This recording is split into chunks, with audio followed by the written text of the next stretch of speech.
recognize where I'm at. Angel Stadium, home to the Los Angeles Angels of Anaheim. But I'm not here to talk about the Angels. I'm on the Santa Ana River, one of the largest watersheds in Orange County. As you can see, there's not a lot of water, but when it rains, over 22 million volumes of water travel to the ocean a day. Even though the Santa Ana River is one of the largest trails, largest watersheds, it is only one of the 11 throughout the whole county. On average, Orange County receives about 12.75 inches of rainfall a year. Winter runoff accounts for 95% of the total annual runoff volume. Even though our rain seems few and far between, a host of things from our homes are washed into these storm drains from the runoff which eventually leads to the ocean. Among these items are nitrogen and selenium, which are nutrients that stimulate excessive microbe growth, such as phytoplankton. These nutrients stimulate phytoplankton growth, which eventually causes hypoxia, a total loss of oxygen in the water column. When rainwater flows over the ground, this runoff brings a plethora of debris from our homes to the ocean. These home items can include fertilizer, leaf and glass clippings, car wash soaps, detergents, solvents, gasoline, motor oil, detergents, and pet waste, and fecal coliforms. This rainwater flows into our drains and into watersheds where the body of water flows to the ocean. Other debris travels from watersheds into the ocean, such as our litter. And these items can include plastic pellets, cigarette butts, paper and cardboard, paint, batteries, and brake dust. These items can flow through a watershed to the ocean and travel to surface waters to create garbage patches in the open ocean in the Atlantic and Pacific.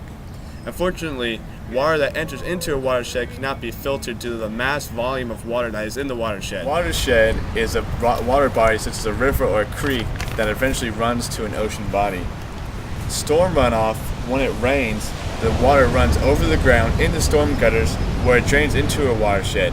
This storm runoff eventually goes into a watershed and flows to the ocean and can either seep into our recreational water supply or a recreational water supply down at the beach. All water in OC eventually runs into one of the 11 watersheds.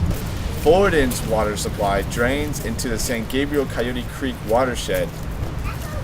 Some watersheds have been cited as impaired, such as Aliso Creek, Newport Back Bay, and San Gabriel Creek. What I mean by being cited as impaired is that they've had to issue total mass daily loads for cities to have a cap on how much garbage and how much man-made debris they can release into a watershed that won't compromise the recreational water supply or the drinking water supply for cities as well as beach economies such as Huntington Beach, Newport Beach, or Laguna Beach. Stormwater increases a process known as urbanization. Urbanization results in increased runoff volume and reduced infiltration. Reduced infiltration leads to increase of frequency, duration, peaks, and faster time to reach peak flow, otherwise known as hydromodification. This alters the natural flow characteristics of sediment supply and streams and channels due to the increase of urbanization. The presence of these materials can affect our recreational water supply as well as our drinking water supply.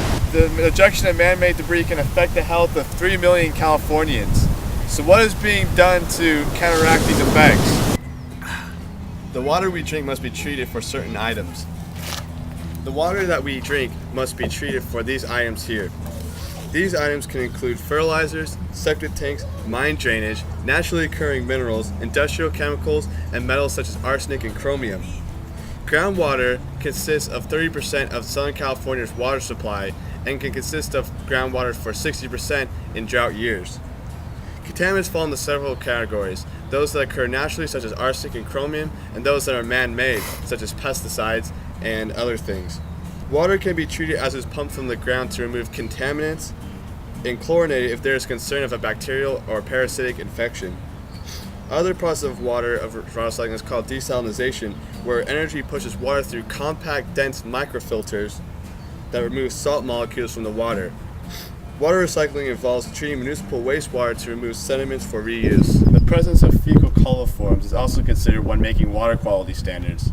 Millions of dollars have been spent perfecting the entrance of sewer drainage into the water with bacteria such as total coliforms, fecal bacteria, E. coli, fecal streptococcus, and enterococcus. To counteract urbanization and increase runoff volume, best management plans are policies that include structural controls that control the amount of discharge of pollutants in a water body.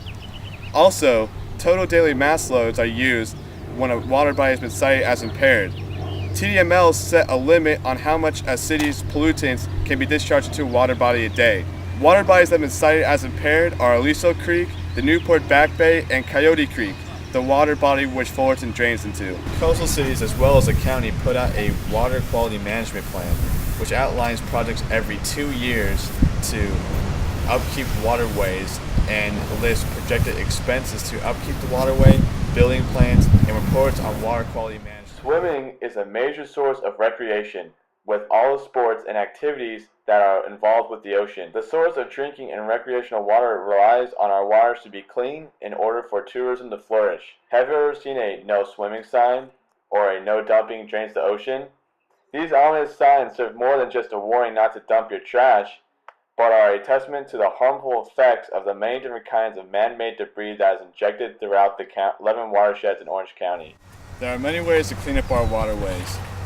Avoiding the use of pesticides, using natural pesticides, picking up litter, using proper amounts of fertilizer, taking your car to the car wash, picking up animal waste, or taking shorter showers are all effective ways to clean up our environment. Remember, all things that you do eventually lead to the sea.